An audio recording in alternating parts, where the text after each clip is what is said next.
I'd like to greet all human beings all around the world with a universal greetings of peace and the blessings of God be with you. It doesn't matter what your political, philosophical, personal, nor religious beliefs may be. It doesn't matter whether you're the richest or the poorest person on the face of this earth. It doesn't even matter whether you are the proclaimed toughest to the proclaimed weakest person on the face of this earth. Doesn't matter if you're my family, friends, nor my proclaimed enemies. Doesn't matter if you're light-skinned or dark-skinned, white, black, brown,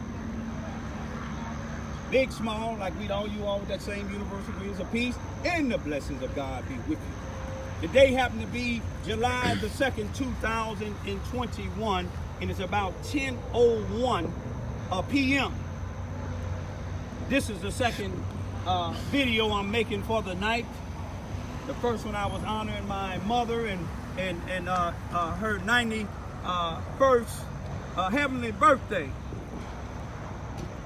May she rest in peace. But tonight I also want to say something, y'all. First I want to say stop the violence worldwide, period.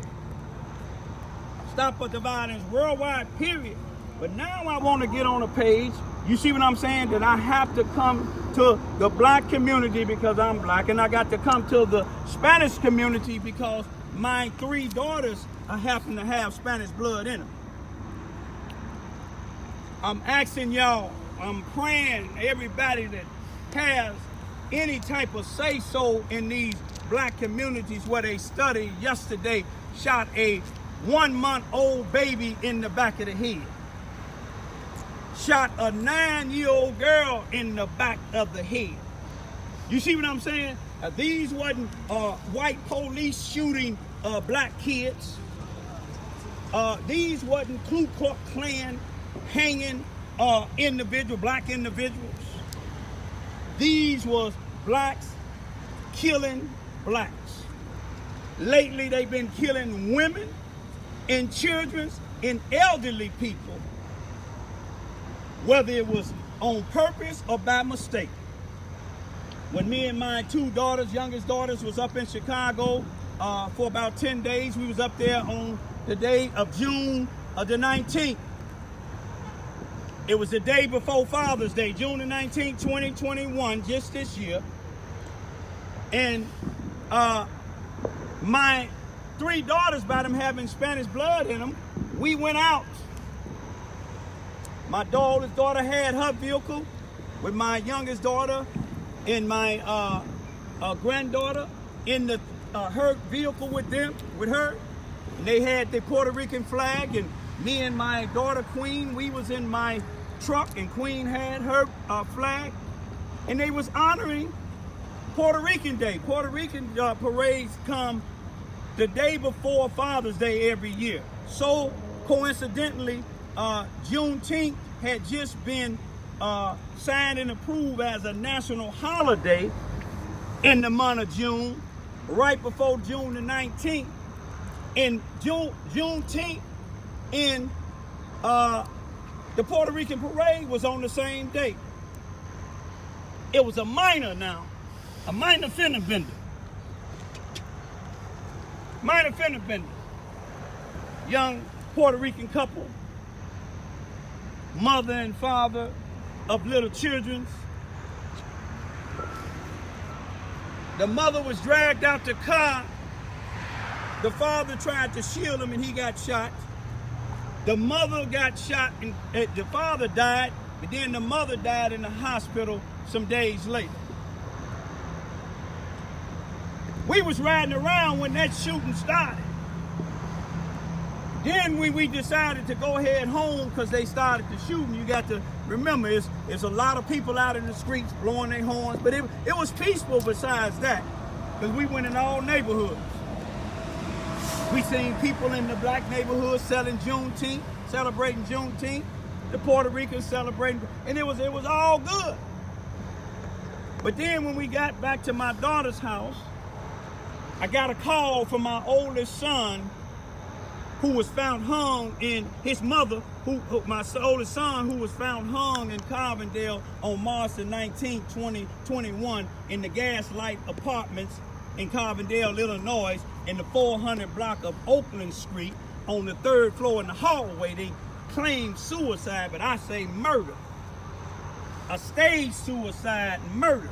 He was dead before he was put up there and hung, but I'm going to leave that alone. But on that same day, a few hours later, maybe not even a good few hours later, when this Puerto Rican female and male was shot and killed on June the 19th, 2021, my son that was found hung, his baby sister on his mother's side, was shot. She just got out of the hospital a couple of days ago. You see what I'm saying? But that was on June 19th. She still is in pain. You see what I'm saying? But she got shot while in a car. Here it is, a working young female. Just lost her brother. You see what I'm saying? March the 19th. But 3 months later, end up getting shot herself. Black on black. You see, what I'm trying to say right now, if I can sacrifice my life, and I know my daughters and them don't want me saying this here, if I can sacrifice my life, give up this body, go on home with my mother and my brothers and my sisters and all the rest of my relatives and friends, for the violence to stop in the black and the Spanish neighborhood, this black on black and Spanish on Spanish, I'll give this body up. I'll give it up in a heartbeat. But I'm going to tell you youngsters that's out there doing it, don't think these politicians, I don't care if they Republicans or Democrats, you can tell if they really care about what's going on in your community. Your mayor, I was up there when Mayor Lightfoot, who I believe live in Logan Square, who had police guarding her 24/7, just like the president has CIA present in former presidents of the United States, long as they wasn't impeached. They got CIA agents watching them and their families 24/7, so they not worried about being harmed. You see what I'm saying? But Mayor Lightfoot in Chicago said the city is safe. Last weekend wasn't even a holiday, and 77 people in the city of Chicago got shot, and I believe 7 of them died. I know for a fact 2 of them was women, because in one of the shootings last weekend out of the 77, it was 11 people shot. 1 died, which was a female. The second one was 6 people shot a couple of hours later. One of them, I think, was on the southeast side, or both of them might have been on the southeast side. But the other one, a few hours later, 6 people got shot. 1 died, and that was a female. Now, I haven't seen the protesters like I see when a white police take a black person's life. The black person could be totally in the wrong, and I'm not saying they are. Some cases they might have been, but a black or a Spanish could have been totally in the wrong. Here I am. Pow, pow, pow, pow. I'm shooting at somebody, then I'm running, trying to get away, and the police chasing me at nighttime and tell me to drop my gun, and I'm turning around. They got seconds to think. But when they just shoot one time and drop you, I tried to give them the benefit of the doubt and not look at all the other times the police been shooting somebody. Now, when I'm shooting at this other person, I know this other person wouldn't care if the police put 8 bullets in this person that just tried to shoot me. But some of y'all don't understand that. It might be too heavy for you. You see, when I was coming up, gang chiefs knew how to use these here. You see what I'm saying? Some of the toughest gangs would be on this side and the other ones would be on this side. And if they had a problem, they'd come in a big field, make a big circle. Y'all want to throw down? Throw down. Why should I sacrifice 1,000 men because you and this guy here got a problem with each other, and they sacrificing 1,000 men because of y'all two. And normally when you go to battle, it's for somebody that wouldn't do nothing for themselves.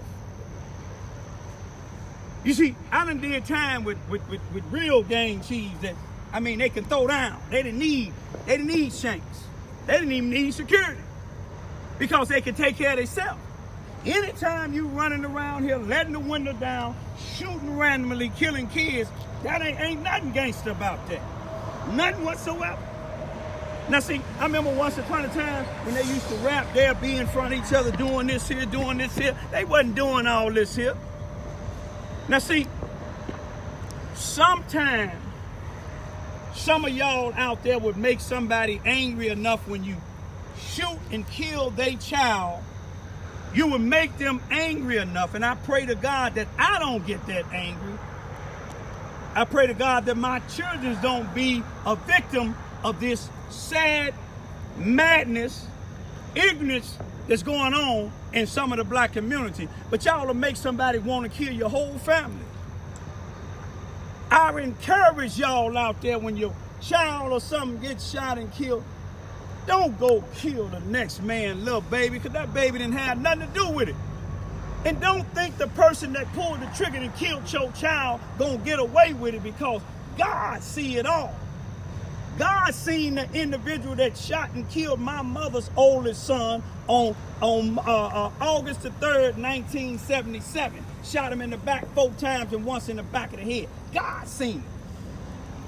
I was in prison when I got out. Some of my family was waiting for me to make the next move. I wanted to make the next move, but I listened to my mother. She said, I know what's on your mind. She told me to promise her that I wouldn't go seeking revenge, to let God handle it. I tried to break that promise twice, but God wouldn't allow me to break it. And 6 years later, this guy killed my brother on March the 3rd, 1977. Not March the 3rd, but August the 3rd, 1977.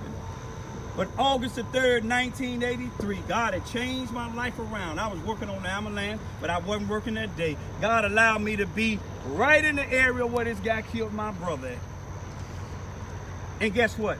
Him and 3 other guys OD'd on some heroin, and they was able to revive the other 3, but they wasn't able to revive him. And I came home and told my mother. And she said she wanted to ask me 2 things. She said, did you kill him? I said, no, ma'am. Told him the manner of death. She said, how you feel about it? I said, I'm not happy, nor am I sad.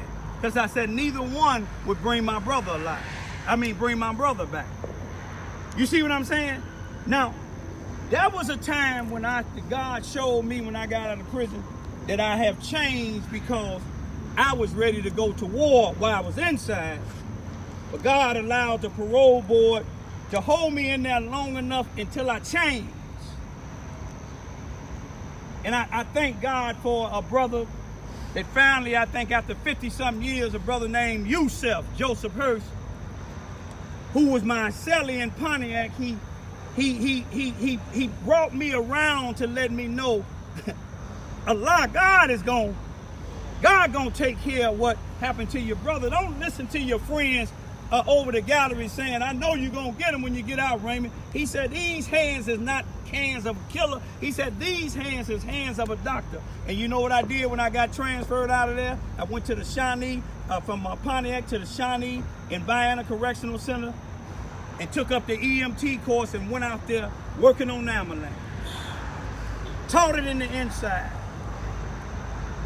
The moral of my story is, y'all, the system, some of the system is looking for y'all this weekend to break the record from last weekend and keep on killing each other.